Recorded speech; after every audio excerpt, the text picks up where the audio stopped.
Olá, sejam muito bem-vindos ao Band Entrevista. 7 de abril é o Dia Nacional de Combate ao Bullying e à Violência nas Escolas. Em 2024, foram registradas no Distrito Federal 120 denúncias relacionadas ao tema, número 243% maior do que no ano anterior. Como os pais devem lidar com esse assunto? Como saber se os nossos filhos estão sofrendo ou causando a violência?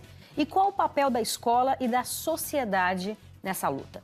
Bem, para falar sobre esse tema tão importante, a gente convidou a psicóloga Renata Bessa. Renata, muito obrigada pela sua participação aqui, viu? Obrigada a você. Mais uma vez estamos juntas, né, para falar de temas tão importantes. Com certeza. A gente tem aí o Dia Nacional de Combate ao Bullying e a gente tem também uma série na Netflix chamada Adolescência, uma série que está repercutindo muito grande em todos os setores da sociedade, no âmbito familiar, escolar, enfim.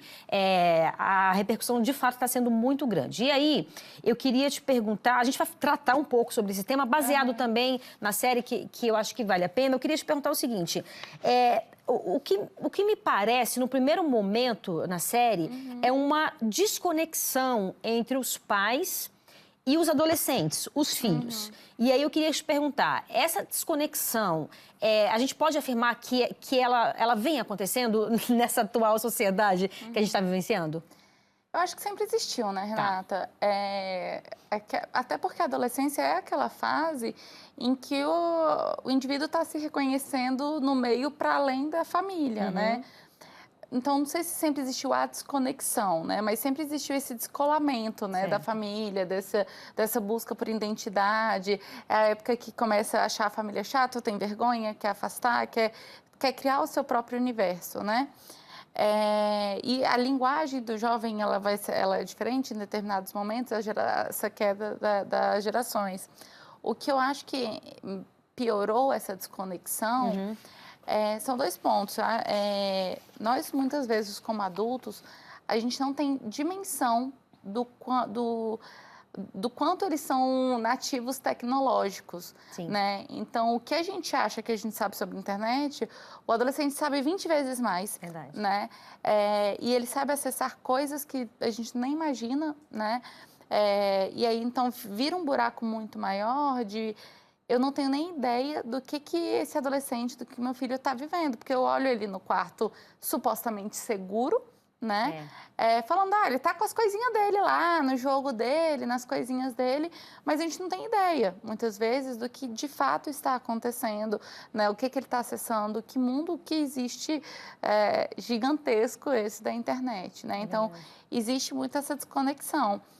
Em contrapartida, a gente tem também a questão, e eles se isolam muito nesse espaço, e a gente tem uma geração também de muita proteção, de superproteção, de crianças e adolescentes que foram criados sem conseguir lidar muito com resolução de problemas, resolução de conflitos, com autonomia, com frustração, porque sempre teve um adulto ali mediando todas essas relações, e ele vai para o mundo totalmente inseguro, que é a internet, que é uma gigantesca praça pública, né, com vários perigos, e ele não sabe como agir, ele não sabe como se defender, ele muitas vezes não tem nem a malícia, né, de perceber quando tem algo acontecendo, até porque essa questão da malícia, essa noção do perigo, é desenvolvido no cérebro adolescente mais tarde, né?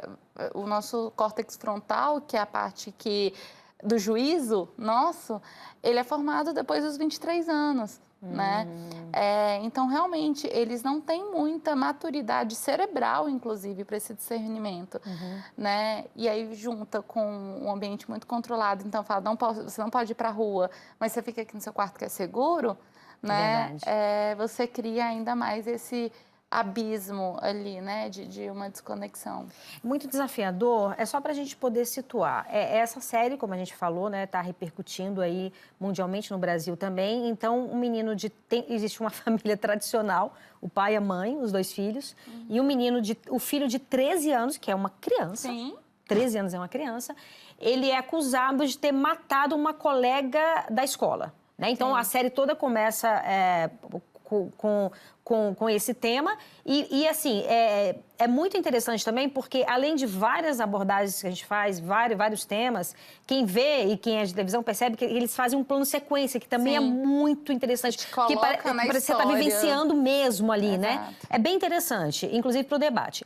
E aí, então, o que acontece? Os pais não fazem a mínima ideia. A primeira cena é a polícia altamente armada, entrando na casa deles e em busca de uma criança. E aquilo já choca, né? Sim. Eu encontrei ele.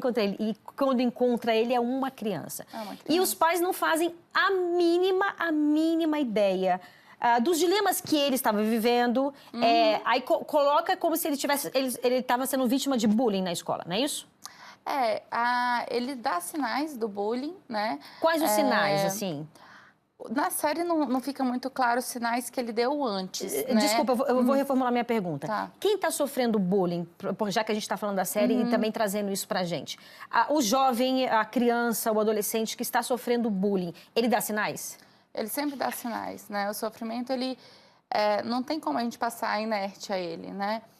Então, ele vai estar dando sinais, né? Na série, ele cita alguma coisa na entrevista com o policial, que o policial fala, suas notas deram uma caída, né? Mas eles falam muito rápido, então, na série específica, não tem uma grande fala que dá para ver, assim. Até porque já começa também, né, com ele, né? na delegacia. Talvez os sinais que a gente percebe é na conversa no último episódio do pai com a mãe, né?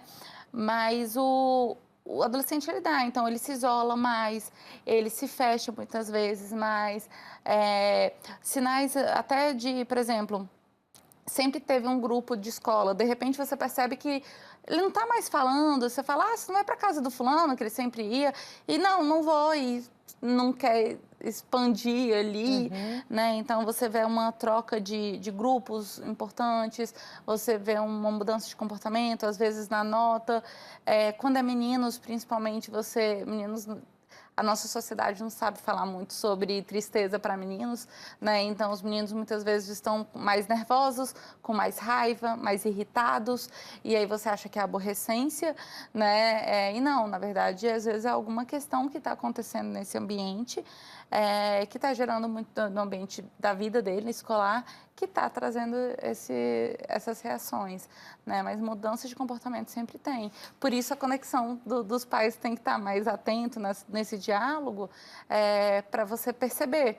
Porque se você está sempre na correria, você não vê sinais acontecendo. Né? Agora, o que você falou também, geralmente nessa idade, eles tendem fazer um movimento de se fechar e de não se abrir tanto, né? Sobretudo para os pais, enfim. E aí, como é que é isso? É importante insistir, é importante sentar, vamos conversar. O diálogo, ele é fundamental nesse processo? Ele é fundamental. E eu falo que diálogo não é palestra, né? Porque às vezes a gente, como adulto, vai chegar com um adolescente achando que a gente tem que dar palestra sobre um assunto e aí vai falando, né? E é importante você perguntar para ele qual a visão, né, do que está acontecendo. Então, mas como é que está na escola? Como é que tá? O que está acontecendo? Né? O que você acha desse assunto? Vi essa reportagem. Vamos assistir essa série junto para você me contar como é que é na sua escola também, porque eu estou curiosa para saber. E o diálogo, ele nunca vai começar numa conversa difícil. Sim. Né? Você nunca vai ter um espaço com o adolescente falando, me conta aí sobre algo, sei lá, muito problemático. Ele vai falar, não, a gente nunca começou, né? O diálogo começa desde muito pequeno com a criança, perguntando como é que foi seu dia, o que você gostou, qual foi a coisa legal que você fez, para que a criança e depois o adolescente entenda que a conversa com o pai é sobre uma preocupação genuína sobre a vida dele e não sobre vamos conversar aqui sobre algo, né? Numa DR o tempo inteiro, né? É uma construção. É uma construção, o diálogo, para ter essa conexão, assim.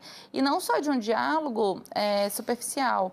Uma cena que eu achei muito interessante, pegando o gancho da série, é que o Jamie, quando ele está conversando com a psicóloga, ele fala da cena do futebol, quando ele jogava futebol. Que o pai dele desviava o olhar. Aí ele falou assim, meu pai desviava o olhar porque ele sentia vergonha de mim, porque eu não jogava bem. E o pai fala sobre essa cena na conversa com a mãe. Verdade. E ele fala, eu não conseguia ver ele nessa situação e dar o apoio que ele precisava, eu não sabia como agir, e aí eu não queria que ele me visse assim também. Então, você vê que foi uma situação difícil para ambos, mas que nunca foi conversado. Porque o ideal nessa situação é sair e falar, poxa, vi que você estava super desconfortável, né, filho? O que aconteceu? Nossa, foi difícil ver você nessa cena mesmo. Não, você quer sair, o que você quer fazer? Né? Então, você trazer o diálogo para mim também, porque a gente às vezes acha que o diálogo é eles falarem, mas não, envolve nós adultos falarmos que a gente está triste, que está difícil para a gente também, que foi difícil uma situação também, que aí você dá abertura para essa criança também falar, esse adolescente falar também dos sentimentos, né? Maravilha. E agora a gente faz um breve intervalo e volta. Daqui a pouco, não sai daí, eu te espero. Estamos de volta com o Band Entrevista, hoje falando sobre bullying e a relação de crianças e jovens com a internet. A nossa convidada é a psicóloga Renata Bessa. Renata, eu queria te perguntar o seguinte, todos nós pais, em geral, temos muita preocupação dos nossos filhos estarem sofrendo, de estar sendo vítimas de bullying, né? Mas a gente pouco para pensar, acredito eu, posso estar enganada, de que os nossos filhos também podem estar causando um sofrimento em alguém, né? Sendo esse agressor, ainda que seja pela internet, ainda que seja de forma virtual, que principalmente é o que mais acontece hoje em dia. E aí eu queria te perguntar, de que forma que a gente também deve ficar atento nesse sentido? Claro. O aumento de casos de bullying, né? Para cada criança que sofre, para cada grupo que sofre, tem um agressor ou tem vários agressores, né? Então, a gente precisa estar atento a isso mesmo. E é muito difícil, eu acho que a série também é muito boa em mostrar o quanto é difícil para o pai conseguir imaginar o filho nesse lugar de agressor, né? Na última cena ali, ele fala, né?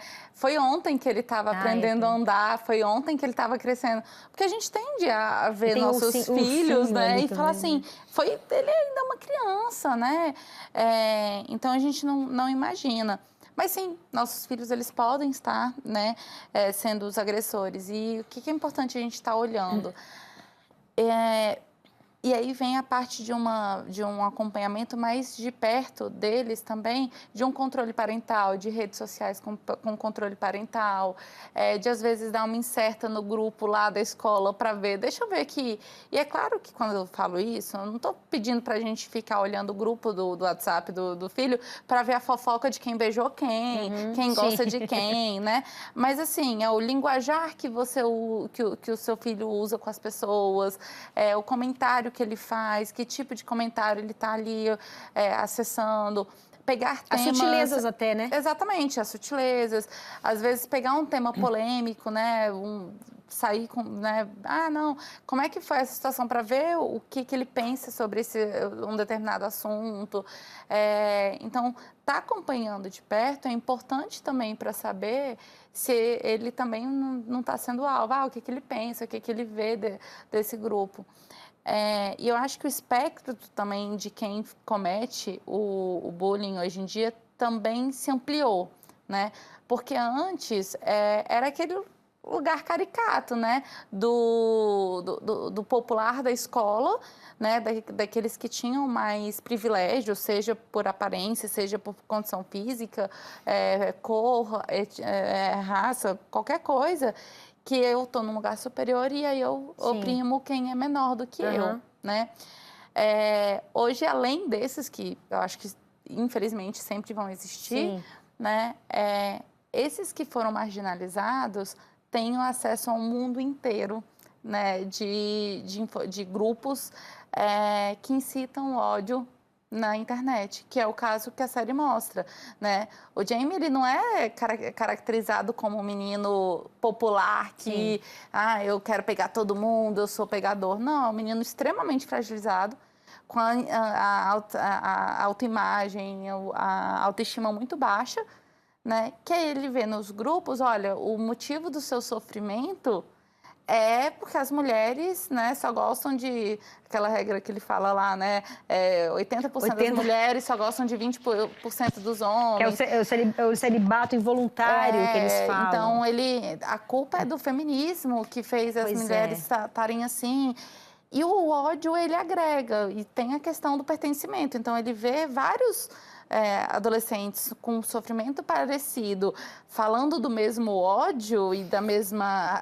achando um culpado para o seu sofrimento, então eu vou sim atacar, eu vou sim também achar a brecha em que essa pessoa vai estar mais vulnerável para eu poder me sentir superior, que é o que acontece, né? A menina... provavelmente é uma menina aparentemente mais popular, que tem uma vida sexual ativa.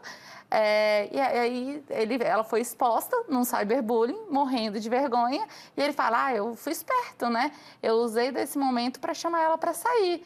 Mas não tinha interesse nela. Não importa, mas eu fui esperto, porque o que me importa é estar ali. Então, essa visão da mulher como objeto, que entra na discussão da série também sobre a misoginia. Mas é esse discurso do ódio que atrai. Então, além dos populares fazendo bullying, a gente tem esse grupo que se encontra na internet para alimentar ódio, né? Uhum. E aí viram alvo também, porque não tem muita habilidade social para lidar também com esse sofrimento, se fecham muito mais também, não buscam ajuda, e aí vira, né, esse abismo, né, e possíveis tragédias acontecendo aí, como foi retratado na série. Né? Agora, assim, é interessante também a gente observar os comentários, enfim, nas redes sociais, quando tem alguma postagem, e muitos pais falam assim, eu tenho muita dificuldade, sobretudo com jovens assim que já têm 15, 16, 17 anos. No caso da série, o menino tem 13 anos, uma criança ainda. Mas dificuldade de você ter acesso às redes sociais, né? Sim. Deles, ter acesso, enfim, às conversas deles e tal. Porque aí vira uma terceira guerra mundial, se você for pedir para entrar. Também tem essa dificuldade dos pais com essa geração. Tem muito. E eu acho que essa dificuldade, principalmente para essa geração dos 15, 16 anos, dessa resistência, é porque o problema muitas vezes começou lá atrás, quando ele fez a rede social. Os pais têm que ter acesso desde lá do início. E aí é muito difícil quando os pais solicitam acesso, quando ele já está lá no meio. Né? Quando ele já está lá... Já é meu universo aqui, você não vai entrar. Você quer entrar agora, né? E aí eles acham formas de burlar o sistema, né? Então, você não vai ter Instagram, então eu entro no meu Instagram no celular do outro, né? Então, isso tudo eles aprendem forma de burlar. Por isso que o diálogo tem que ser muito bem combinado antes, né? E algumas vezes a própria frustração mesmo, a gente fala, eu entendi, mas sinto muito agora, eu tenho que, né, eu tenho que limitar aqui. Agora exercer o meu papel, né? Exercer o papel. Tem uma fala de uma juíza no Rio de Janeiro, que eu estava ouvindo um podcast muito interessante, em que ela é entrevistada, que ela fala assim... A gente não acha que é invasão de privacidade se seu filho for sair e você fala, com quem que você vai? Que horas você volta? Né? E a gente acha que é invasão de privacidade falar com quem que você está falando na internet? Em que sites você está olhando? Não, né? Os dois são sobre cuidado, sobre atenção, sobre uma vigilância, né? Então, nessas horas, sim, você vai precisar ter até esses aplicativos de controle parental para você saber o que ele está acessando, o que ele está vendo. E, sim, às vezes a gente tem que comprar uma terceira guerra mundial por conta disso. E faz parte, porque, olha, seu cérebro não está formado, o meu tá. Eu tenho noção do perigo, porque é isso, assim... Qual foi o adolescente que nunca falou, quando os pais falam, você vai ser influenciado pelo meio? Não, eu não me influencio pelo meu meio. Você não sabe, você não me conhece o suficiente, você não confia. E uma coisa que eu falo para todos os adolescentes que eu atendo, eu falo, confiança é um negócio que você não ganha de presente, você conquista. Né? Então, se você perde a confiança, você vai voltar vários passos lá para reconquistar. Né? Então, você tem que ir construindo esse espaço de confiança. E os pais também, né? De falar, olha, eu não vou ficar vendo sua intimidade com sua namorada, com o seu namorado, né? Nada disso. Eu quero ver se você está correndo riscos, perigos, né? Isso sim, é meu papel de proteção seu. Perfeito. É isso, agora a gente faz mais um breve intervalo e volta daqui a pouco, eu te espero.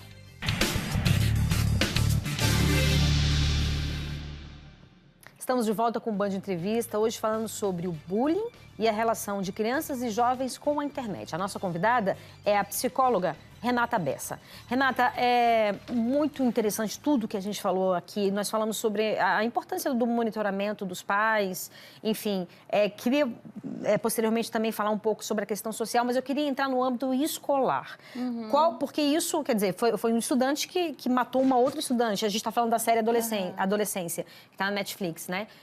Enfim, está tendo uma repercussão muito grande. Então, qual o papel da escola? De que forma a escola... porque eu acredito que está todo mundo muito perdido também, né? Assim, a gente está perdido.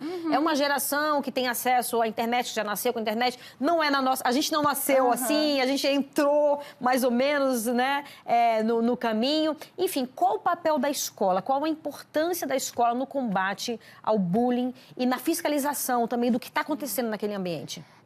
Eu acho que o primeiro ponto que a gente precisa cobrar das escolas é a quebra desse discurso muito comum nas escolas de não, mas não aconteceu na escola, aconteceu no grupo do WhatsApp, aconteceu na internet. Gente, se está acontecendo com seus alunos, é responsabilidade desse grupo, né? Também. Então, eu acho que a escola precisa... Sim, não se isentar, acho que ela não pode se isentar dessa responsabilidade porque está acontecendo ali. Acontece também no virtual, mas também vai estar acontecendo ali. Esses alunos vão estar dando sinais, né? A série, o episódio 2, ele é o menos discutido, né? Que é quando eles entram na escola. Mas se você vê o caos do quanto os professores estão perdidos e eles não sabem como entrar num debate, uma menina acabou de morrer e todo mundo querendo fingir que nada aconteceu, né? E seguindo a vida, querendo dar aula. E gritando, né? Todos gritando. E grita, e aí um entra na sala, o outro faz bullying, ninguém fala nada. Cadê o debate na escola sobre esses assuntos? Cadê o debate nas escolas sobre diversidade, sobre diferença, sobre inclusão? Cadê o debate sobre masculinidades, né? Espaço para a educação emocional dos adolescentes, né? O papel de um psicólogo escolar ali para estar mediando. A escola é um espaço, é o principal espaço público dos adolescentes, é onde eles passam a maior parte do tempo, é onde os grupos se formam, é onde eles se fortalecem, né? Na série, quem deu a faca para o Jamie foi o amigo da escola. Foi. Né? E era uma menina da escola, quer dizer, todos os integrantes estão ali. Não tem como falar, não, mas foi no estacionamento do supermercado, não foi nossa culpa. Cara, como não foi? O ambiente estava... todo ali, né? Então, onde que estavam os adultos que estão ali perto desses adolescentes para saber, né? O papel do professor, do educador, não é só dar matéria. Isso é o mais fácil, né, de se fazer. É de você realmente estar criando cidadãos para esse mundo, né? Muito interessante. E, assim, em nenhum momento a série mostra a vítima ou a família da vítima, né? Porque o foco é todo para o sofrimento das pessoas que causaram a agressão. Parece paradoxo, mas é exatamente isso, né? Porque você, assim, a maioria dos pais e mães, né, a gente erra, mas erra tentando acertar. Exatamente. Né? Erra tentando acertar. E você jamais vai imaginar que isso vai acontecer dentro do seu lar, e é um alerta, porque isso pode acontecer, enfim, a nossa conversa de hoje é com relação a isso. Agora, um outro ponto que me chamou muita atenção também é a questão do machismo e da misoginia, né? Porque hoje em dia a gente tem um espaço muito maior para a gente falar sobre a questão do feminismo, explicar que o feminismo não é contrário, né, aos homens, muito pelo contrário, assim, nós queremos que todos nos fortaleçam nessa dúvida, mas me parece, e a gente está falando de crianças de 13, 14, 15 anos, que há ali um machismo muito grande, ainda estrutural, e uma misoginia muito grande também. E aí entra o papel da gente enquanto sociedade, né? A gente está vivendo um mundo com muita polarização. Um mundo em que estão questionando coisas básicas, se o Holocausto existiu, se a ditadura existiu. Então, acho que existe uma questão muito social aí. E é claro, né, o feminismo ele também está falando sobre perda de privilégios masculinos, né? E ninguém quer perder seus privilégios. Então, quando você tem um grupo que não quer perder seus privilégios e encontra um grupo de pessoas em formação que estão sofrendo, né, dificuldades que todo jovem se sente feio, se sente esquisito, se sente inadequado e fala, olha, a culpa é disso. Né? Esses são culpados. Você vai alimentar o discurso contra o feminismo, você vai alimentar o ódio contra as mulheres, contra o movimento. Então, isso é de olhar para a mulher como um objeto mesmo, né? Nesse caso. E a sociedade, enquanto polarização, vai aumentando essa distância cada vez mais. Aí parece que estamos repetindo a história, né? Infelizmente, né? E assim, só para finalizar o que você falou, assim, é um objeto, então o objeto, eu posso matar o objeto, posso deixar ele ali e a gente tem a impressão de que ele acha que nada vai acontecer com ele. Não sei se você teve essa impressão também. E até porque ele reproduz a mesma ideia com a psicóloga, né? Que é uma mulher. Ele fica buscando a aprovação dela. Quando ele vê que essa aprovação não vem, ele é extremamente agressivo. Aí ele depois fala, não, mas você gosta de mim? E aí depois ele vai agressivo de novo. É exatamente o que ele fez com a menina. Exatamente. Se fosse um psicólogo ali, possivelmente ele não faria isso. Talvez não. É isso, fica aí o debate, a pergunta. Muito obrigada, extremamente esclarecedora. Você é excelente, eu adoro quando você vem aqui conversar com a gente. Muito obrigada mesmo, obrigada, viu? Eu também adoro vir conversar com vocês. Maravilha. Obrigada. E o Band Entrevista fica por aqui. Você pode nos acompanhar pelo YouTube, no canal Band Brasília e no Spotify, no TV Band Brasília. Muito obrigada pela sua companhia. A gente se vê sábado que vem. Um beijo. Tchau, tchau.